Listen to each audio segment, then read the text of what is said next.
Hi, I'm Dr. Kevin Ellers, and I'm the Territorial Disaster Director for the Salvation Army Central Territory, and I'm faculty with the International Critical Incident Stress Foundation. And been working with the critical distress management model and crisis response for over 20 years, actually closer to 30 years now. And wanted to talk about something today. It's been a long day. Got home this evening and wanted to do this video because I caught up with one of my coordinators in the field and had a talking with her, had a rough couple weeks, multiple debriefings. She helps us coordinate our chaplaincy team for the territory. But Roseanne also serves on the Northern Illinois CISM team. They've had a number of kind of pretty much back-to-back debriefings, critical incident stress debriefings, to be clear. I wanted to clarify that. Just recently posted a whole series of 11 different videos, broken up some segments about the drop-it model. And that is the model that we use to debrief people after they have been deployed. Could be for 2 weeks, could be a month of some international event or more, or maybe they went up to a tough call like a homicide or a suicide, or some kids died or something, and they just need to kind of process that.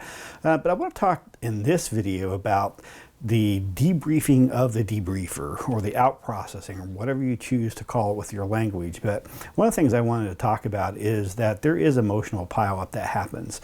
And I want to really take a look at that as what do we do to care for the caregivers. Sometimes those of us who are in the trenches and are the best helpers and committed and caring, a lot of times are the worst at taking care of ourselves. And so I hit burnout really big a couple times in my life, and now after I've hit the half a century mark, I do much better at taking care of myself, and I'm very, very, very strategic about that in a way that I wasn't before.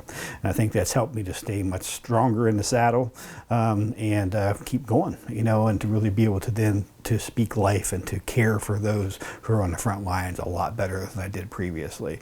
So we'll hear a little bit from Roseanne and some of the stuff that she has experienced on the front lines.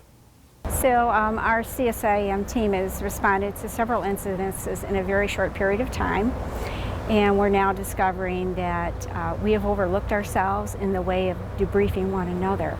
We're finding, that we have stressful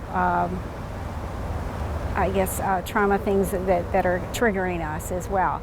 So we're thinking about, starting to debrief one another now, or get a third party in to help us.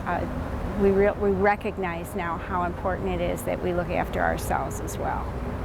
So, the question I want you to ask yourself: how do you take care of your team of debriefers and those who are helping people on the front lines, your caregivers?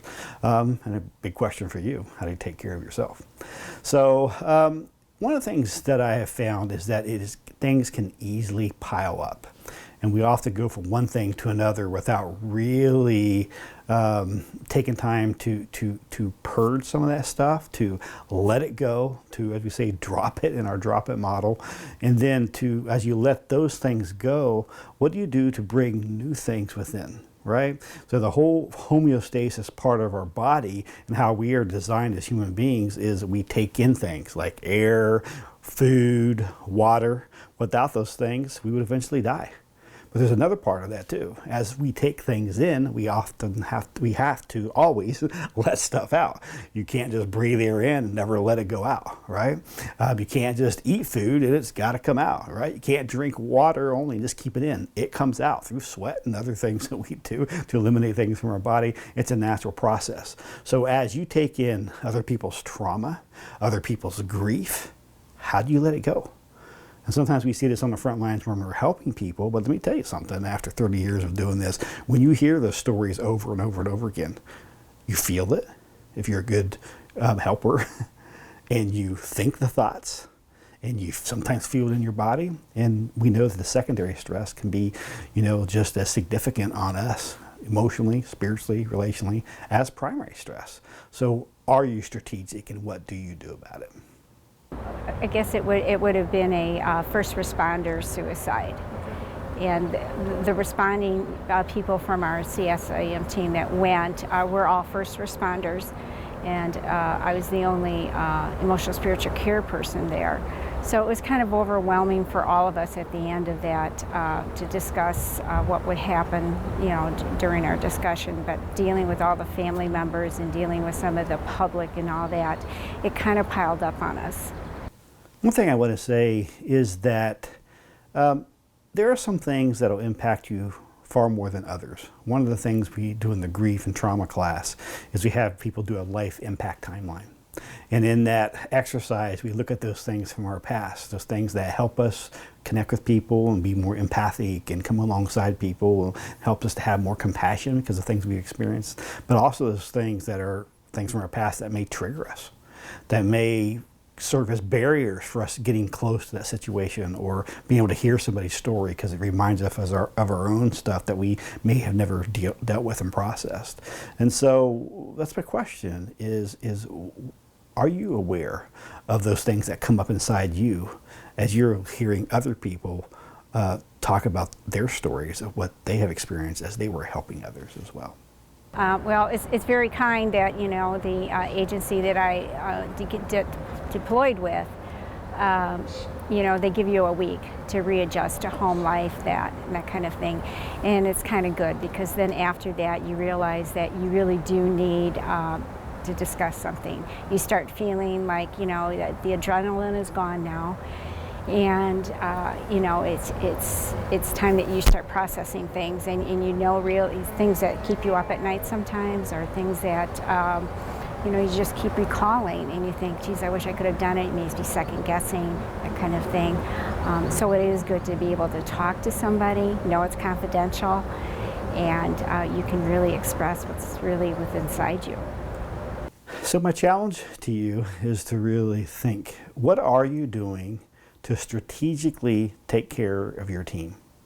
What are you doing to help them practice in blue sky times to be able to prepare and to go through these protocols? We do that with the critical and stress debriefing, with the 7-step model, going through that and practicing it and role playing to make sure that we're familiar with and you've memorized those 7 steps of that. Same thing as too with the drop it and with our other people as we're taking care of our caregivers and we are debriefing the debriefers and then take care of ourselves is where do you let it go? Where and how do you refuel? So do it. Look at your organization. Look at it strategically. So right now what we're trying to do in our program, we're trying to create scenarios. We're trying to do reread our training manuals and then go from there, doing like like one-on-ones with each other, doing table talks, probably doing tabletop exercises with then of course role playing. And that's all real important because it comes back to you. It's like any other first responder. You train, and it doesn't come to you until you're in that situation. So yeah, it helps.